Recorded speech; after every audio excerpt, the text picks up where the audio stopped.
कैसे हैं आप सब लोग। आज हम आए हैं अपना 365 डेज़ का अगला वीडियो लेकर। बहुत सारी चीज़ें हैं, बहुत इंपॉर्टेंट है, अलॉट टू डिस्कस और लॉट टू नो।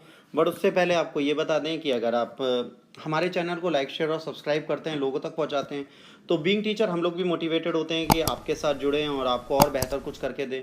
तो कोशिश करिए इसको जितनी जगह आप पहुंचा सकते हैं, प्लीज़ मैसेज स्प्रेड करिए, वीडियो स्प्रेड करिए ताकि लोगों तक पहुँचे और सही लोग इसको पढ़कर अपना एग्ज़ाम निकाल पाएँ। आइए स्टार्ट करते हैं। चाइना ने 2 चाइल्ड पॉलिसी क्यों रिलैक्स की और 3 चाइल्ड पॉलिसी पे क्यों आया है, ऐसा क्या हुआ, क्या रीज़न बना, कैसे इन्होंने इस कॉन्सेप्ट को ही पूरा बदल दिया। बहुत अच्छा एडिटोरियल इंडियन एक्सप्रेस में आया हुआ है, अगर आप चाहें तो उसमें पढ़ सकते हैं। और हिंदू में भी बहुत अच्छे एडिटोरियल आज की डेट में हैं, तो अगर आप उन्हें ऐड ऑन करेंगे तो आपको बेनिफिट मिलेगा इस लेक्चर के साथ।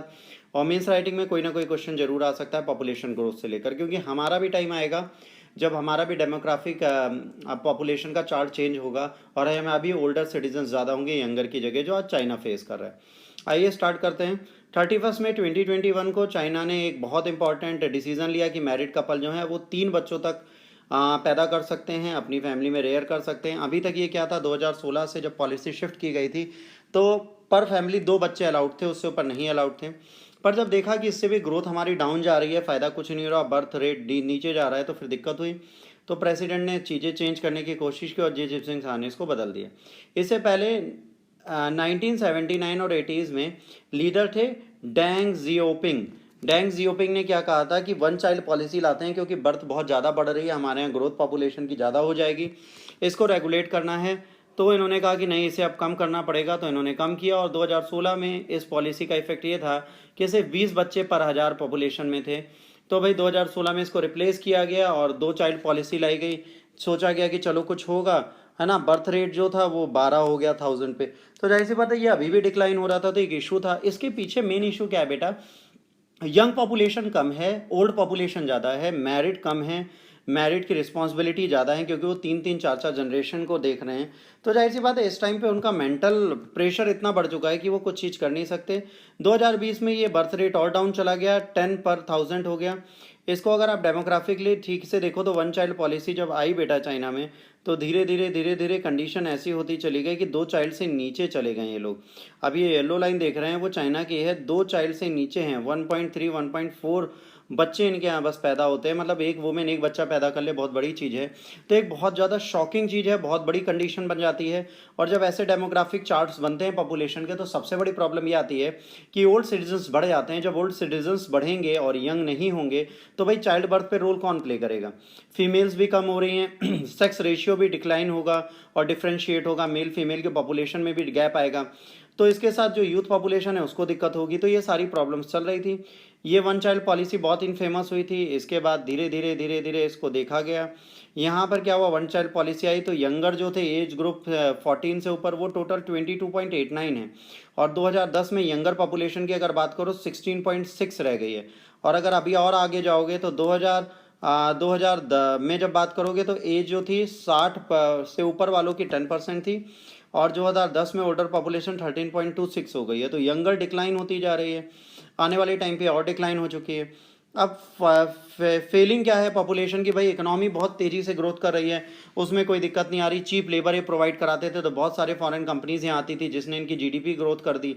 यंग पॉपुलेशन अब गिर रही है, जब यंग पॉपुलेशन गिरेगी तो शॉर्टेज ऑफ लेबर आएगा। जब शॉर्टेज ऑफ लेबर आएगा तो भाई जो फॉरेन इन्वेस्टर्स हैं वो अपनी कंपनीज को हटाएंगे चीप लेबर मार्केट में ले जाने के लिए। और ह्यूमन रिसोर्स में इस टाइम पे सबसे रिच कंट्रीज़ में कौन है, इंडिया, बांग्लादेश और वियतनाम, मलेशिया, सिंगापुर। तो क्या होगा, यहाँ पर मूव करेंगे। तो कई कंपनीज ऑलरेडी बेंगलोर और वियतनाम में मूव कर चुकी हैं। ये एक बहुत बड़ी चीज़ आती है।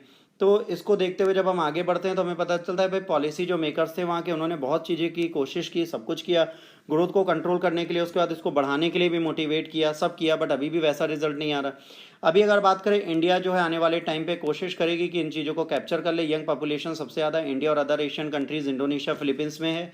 तो ये अभी बेनिफिट इकोनॉमिक ग्रोथ का उठा सकते हैं, बट इंडिया की पॉपुलेशन ज़्यादा दिन ऐसी नहीं रहेगी। 2050 तक हमारे यहाँ भी बहुत ज़्यादा एजिंग पॉपुलेशन होगी और यंग पॉपुलेशन कम होगी। 2030 तक उम्मीद है कि चाइना को इंडिया टैकल कर लेगा और पॉपुलेशन में नंबर 1 हो जाएगा। बट आज जो इश्यूज़ आ रहे हैं हमें नहीं लग रहा कि इतना टाइम लगेगा। जो उनकी ग्रोथ रेट डाउन जा रही है, हमारी बढ़ रही है, तो हमें लग रहा है 2-3 साल में हम इनको क्रैक कर ले जाएंगे। 2025 में उम्मीद थी कि हम मोस्ट पॉपुलेटेड कंट्री होंगे। आज हमारी 138 करोड़ पॉपुलेशन है और उनकी 141, तो जाहिर सी बात 1.5% सिर्फ हम बिहाइंड है, और इसे हम बहुत जल्दी टारगेट को अचीव करके अपने आप को आगे बढ़ा लेंगे। बट क्या ये क्राइटेरिया अच्छा होगा हमारे देश के लिए? प्रोबेबली नहीं। जो चाइना फेस कर रहा है वो चीज़ें हमारे पास भी आएंगी। आज हमें बिना किसी पॉपुलेशन ग्रोथ, बिना किसी आइडियोलॉजी के 1 चाइल्ड पॉलिसी या 2 चाइल्ड पॉलिसी हमारी कंट्री में मैक्सिमम अर्बन एजुकेटेड इंडियंस वैसे ही फॉलो कर रहे हैं, तो कहीं ना कहीं ये जनरेशन गैप आएगा। ओल्डर पॉपुलेशन ज़्यादा होगी, यंग पॉपुलेशन हमारे यहाँ भी जो होगी उस पर सारा ओल्डर पॉपुलेशन का बर्डन होगा, ये सारी चीज़ें अभी और बढ़ेंगी। अगर डेमोग्राफिक एज ओवर देखोगे तो इस टाइम पे फीमेल्स जो हैं इंडिया में, है ना, वर्किंग एज जो है 170 मिलियन से ऊपर है, चाइना से ज़्यादा है, तो ये बहुत बड़ी चीज़ हो जाती है। वर्किंग पॉपुलेशन की बात करेंगे तो बेटा वो 18 साल से लेकर 40-45 साल तक की चीज़ें मानी जाती हैं, उसके बाद उनको डाउन कर दिया जाता है। तो बहुत इंपॉर्टेंट चीज़ें, हम बहुत ग्रोथ कर रहे हैं, बहुत आगे जा रहे हैं, तो ये कहीं ना कहीं बहुत बड़ा इशू है। तो उसके बाद 2016 में चाइना ने क्या किया, अपनी 2 चाइल्ड पॉलिसी लाए, 1 चाइल्ड पॉलिसी हटा के उम्मीद थी कि चीज़ें बढ़ेंगी, बट चाइना की पॉपुलेशन बूस्ट नहीं हुई। 1.42 बिलियन 2020 में थी और 2010 में 1.34 थी, सिर्फ 10 बिलियन बढ़ी, तो बहुत बड़ी बात है। आज पॉपुलेशन का ग्रोथ उनका बहुत नीचे है, इसने भी कोई हेल्प नहीं की। तो जाहिर सी बात है, वहाँ पर रीज़न क्या है कि बहुत महंगाई है, वहाँ पर बच्चों को पालना मुश्किल हो जाता है। कोविड ने उनकी इकोनॉमी की और हालत बिगाड़ दी है, तो अभी कोई नहीं चाहता कि चाइल्ड पॉलिसीज़ में और बच्चे पैदा करें, क्योंकि फैमिली बर्डन भी है, ओल्ड एज भी है, उनको भी देखना है। और जाहिर सी बात है, न्यू बॉर्न्स भी डाउन हुए हैं 2020 में, 15% से ऊपर जो है वो न्यू बॉर्न के नंबर्स डाउन हुए हैं कोविड के समय पे। ग्लोबल इकोनॉमिक इम्पैक्ट बहुत बुरा है कोविड-19 का, माइनस में भी जाएगा कई कंट्री। अगर आप चाइना को देखें, चाइना की भी इकोनॉमिक ग्रोथ डाउन जा रही है, इंडिया की भी इकोनॉमिक ग्रोथ डाउन जा रही है ना। रिस्क सिनेरियो पैंडेमिक के बाद चाइना पर ज़्यादा, इंडिया पर कम है। रीज़न सिंपल है, पॉपुलेशन कम है, ट्रस्ट इशू बहुत ज़्यादा क्रिएट हो गए हैं चाइना के साथ। और चाइना में जब पॉपुलेशन ही नहीं है, यंग की यूथ है ही नहीं यहाँ पर, तो भाई यूथ जहाँ पे होगा, यूथ पावर को कैप्चर करने के लिए इंडिया बहुत बड़ी मार्केट है। तो फ्यूचर में हम अपनी इकोनॉमी को बूस्ट कर सकते हैं। बाकी देखें, इटली, जापान, इन पे बहुत रिवर्स इम्पैक्ट पड़ेगा इस चीज़ का।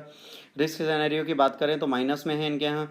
तो जाहिर सी बात है, रिस्क सिनेरियो में अगर इंडिया और इसकी बात करें तो दिखते हैं, देखते हैं फ्यूचर में क्या होगा। रिस्क सिनेरियो कितने % किसका है भाई? जहाँ पर पॉपुलेशन कम है, जहाँ पर एजुकेशन सिस्टम अच्छा है, हेल्थ सिस्टम अच्छा है, वो तो सेफ रहेंगे।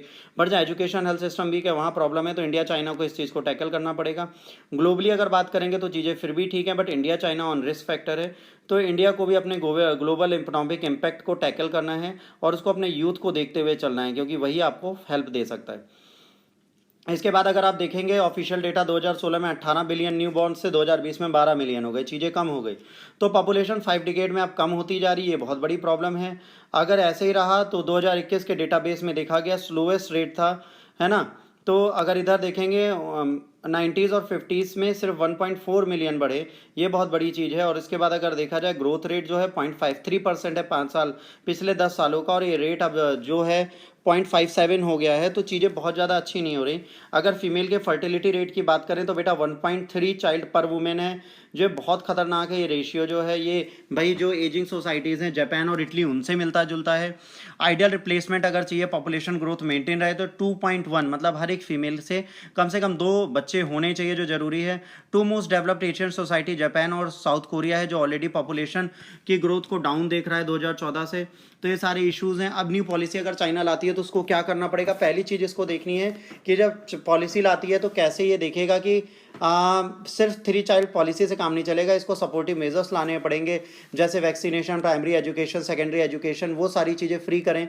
चाइनीज़ पॉपुलेशन को और ग्रोथ में लाएं, अच्छे से करें। और जाहिर सी बात है, इसके करने के बिना काम नहीं चलेगा। इकोनॉमी में एजिंग पॉपुलेशन बहुत है, उस प्रॉब्लम को भी नहीं टैकल करना पड़ेगा। अगर उसे टैकल नहीं करते तो भाई यूथ पे बहुत ज़्यादा बर्डन हो जाता है उस चीज़ का, और उनको छोड़ के नहीं जा पाता, उनको छोड़ के जाता है तो उसे ओल्ड एज में छोड़ना पड़ेगा। ये सारे इश्यूज़ को भी टैकल करने की ज़रूरत है। तो चाइना की 3 चाइल्ड पॉलिसी तो अच्छी है, बिल्कुल डिनायल नहीं है, बट उससे पहले जो अभी उनके यहाँ यूथ की प्रॉब्लम है, उसको टैकल करने में भी टाइम लगेगा। तो ये पॉलिसी अच्छी है, बट इसको इम्प्लीमेंट होने में बहुत ज़्यादा टाइम लग सकता है। तो इसको देखना बहुत ज़रूरी है। और जाहिर सी बात है, अगर हमको ये करना है तो देखिए, एडरली केयर की बात करें तो जाहिर सी बात है बहुत सारे घर पे रहते हैं जिनको बच्चे केयर करते हैं, 7% ऐसे हैं जो अकेले रह रहे हैं, कोई इंटरमीडिएटरी फैसिलिटीज़ दे दी जाती है, कुछ लोग नर्सिंग होम में रह रहे हैं। ऐसा नहीं है कि डिकेड में जब वन चाइल्ड पॉलिसी लाई थी तो इन्होंने काम नहीं किया, बट उसके बाद क्या हुआ, जब वन चाइल्ड पॉलिसी आई तो एक बच्चे के ऊपर कई सारे, भाई 2 जनरेशन ऐसी होंगी जो उसके ऊपर डिपेंड हो जाएंगे, और मैरिज हो जाएगी तो 4 to 5 जनरेशन उसके केयर के लिए होंगी, तो एक बहुत बड़ा इशू क्रिएट करता है। तो वन चाइल्ड पॉलिसी ने बहुत बड़ी प्रॉब्लम दी, सेक्स रेशियो को अनबैलेंस किया, क्राइम बढ़ाया, इंडिविजुअली डिससेटिस्फैक्शन दिया, मेंटल बर्डन दिया, डिप्रेशन दिया। तो इन सब चीज़ों को भी सॉर्ट आउट करना पड़ेगा कंट्री को। तो देखते हैं चाइना इसके लिए क्या करती है। इंडिया और चाइना में सिर्फ इतना डिफरेंस है, इंडिया में अभी यूथ पॉपुलेशन बहुत है जो 2050 तक हम यूटिलाइज कर सकते हैं, अपनी इकोनॉमी को राइज कर सकते हैं। अब डिपेंड करता है कि इंडिया इसको कैसे चलाता है।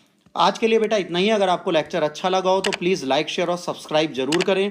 देखिए कोविड का टाइम है, घर पे रहना, सुरक्षित रहना बहुत ज़रूरी है। मैं मानता हूँ कुछ डिस्ट्रिक्ट्स में अनलॉक हो गया है, कुछ स्टेट्स में अनलॉक हो गया है, बट इसका मतलब ये नहीं है कि आप इसको इग्नोर करें कि अब कोविड खत्म हो गया। कोविड एज इट इज़ फैला हुआ है, situation as it is version है, तो इस वर्सन सिचुएशन में कृपया घर पर रहें।